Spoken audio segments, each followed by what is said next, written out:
ہرات میں حضور علیہ السلام کی اولاد سے ایک شہزادی بیوہ ہو جاتی ہے تو وہ اپنے بچوں کو لے کر کے سمرقند میں آتی ہے اور پوچھتی ہے کہ یہاں کوئی شخص ہو جو مجبور لوگ، مفلوک الحال لوگوں کی مدد کرتا ہو۔ تو لوگوں نے بتایا کہ یہاں دو بڑے سخی لوگ ہیں، ایک مسلمان ہے اور ایک مجوسی ہے۔ تو اس نے کہا مجھے تو مسلمان کے پاس ہی جانا چاہیے، اور گئی اور کہا کہ میں مفلوک الحال ہوں، میرا خاندان رسول صلی اللہ علیہ وآلہ وسلم سے تعلق ہے، غریب الدیار ہوں، شوہر کا سر سے سایہ اٹھ گیا ہے، یہ بچے ہیں، تو آپ اگر میری مدد کر دیں تو میری سفید پوشی کا بھرم باقی رہے۔ تو اس نے کہا کہ بہت سارے لوگ آتے ہیں اور اس طرح کی باتیں کرتے ہیں، تم بتا سکتی ہو کہ تمہارے پاس کیا ثبوت ہے خاندان رسول سے ہونے کا؟ تو اس نے کہا میں مفلوک الحال ہوں، بچوں کو لے کر کے ہرات سے یہاں پہنچی ہوں، تو میں شجرہ تو ساتھ نہیں لیے پھر رہی، بس میری بات پہ اعتبار کر لیا جائے۔ اس نے کہا کہ میں تیری بات پہ اعتبار نہیں کر سکتا۔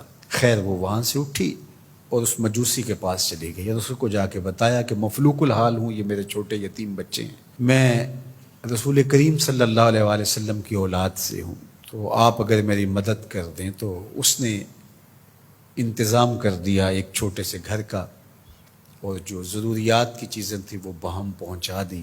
یہ بھی سو گیا اور وہ مسلمان تاجر بھی سو گیا۔ ابن جوزی لکھتے ہیں کہ جب رات ہوئی تو اس مسلمان تاجر نے، سخی نے، خواب میں جنت کے منظر کو دیکھا کہ ایک خوبصورت محل ہے جس کے پاس حضور نبی رحمت صلی اللہ علیہ وآلہ وسلم کھڑے ہیں۔ تو یہ آگے شوق سے بھرا اور کہا حضور یہ محل اگر آپ مجھے عطا کر دیں۔ تو فرمایا یہ ایک مسلمان کا ہے۔ تو کہا میں بھی تو مسلمان ہوں۔ فرمایا تیرے مسلمان ہونے کا ثبوت کیا ہے؟ آنکھیں کھل گئیں، ماضی کا سارا قصہ ذہن میں تازہ ہو گیا، اور وہ جو لفظ کہے تھے کہ تیرے سیدہ ہونے کا ثبوت کیا ہے، وہ لفظ احساس پہ ہتھوڑے برسانے لگے اور نکال دیا گیا دربار رسالت سے۔ صبح ہوئی تو ڈھونڈتا پھرتا ہے کہ کل یہاں کوئی سید زادی اپنے بچوں کو لے کر کے آئی تھی، کسی کو پتہ ہو تو لوگوں نے بتایا کہ وہ فلاں مجوسی ساہوکار اور سخی جو ہے اس کے پاس ہے۔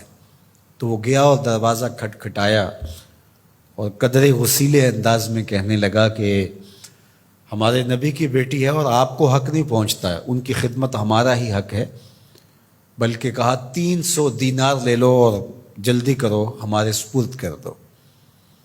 تو اس نے مسکرا کے دیکھا، کہا کہ میں نے تو انڈٹھا سودا کیا تھا، اب تو منظر دیکھ چکا ہوں، جہاں رات آپ کو دھکے دے کر نکالا گیا وہاں مجھے وعدہ دیا گیا کہ تو نے میری بیٹی کی خدمت کی ہے، تجھے اور تیری نسل کو جنت کی ضمانت دی جاتی ہے۔